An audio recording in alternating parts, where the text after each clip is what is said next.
જે રીતે સાયબર ક્રાઇમના ગુના વધતા જાય છે, આજ રોજના ન્યૂઝપેપરમાં જે આંકડા આવેલ છે તે બહુ શોકિંગ આંકડા છે.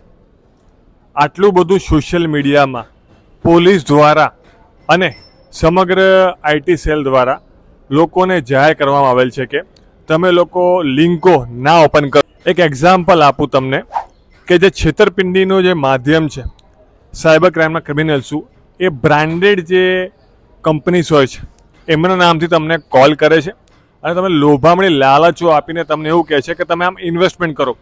જ્યાં સુધી તમે કંપનીને પૂરી રીતે વેરીફાઈ ના કરો ત્યાં સુધી તમારે ક્લબ, રિસોર્ટ કે અન્ય સંસ્થાઓમાં ઇન્વેસ્ટમેન્ટ આ પદ્ધતિથી કરવું નહીં. કોઈ પણ કંપનીના આઈડીથી કાં તો મેસેજ આવે તમને, કોઈ મોબાઈલ કંપની થઈ ગઈ કાં તો કોઈ બ્રાન્ડેડ કન્ટેન્ટની કંપની થઈ ગઈ, તો કોઈ લિંકને પણ ઓપન કરવી નહીં અને જ્યાં સુધી ઓથેન્ટિક ના હોય એના ઉપર ક્લિક કરીને કોઈ પેમેન્ટ ના કરવું. એ માટે ઘણી બધી જાહેરાત પોલીસ દ્વારા, તંત્ર દ્વારા આપવામાં આવેલ છે. પરંતુ જે પ્રમાણેના આંકડા સોશિયલ મીડિયા અને આજના પેપરમાં આવેલ છે ખૂબ જ શોકિંગ છે, જેનાથી માલુમ પડે છે કે પબ્લિકે ખરેખર જાગૃત થવાની આ મુદ્દા ઉપર જરૂરિયાત છે.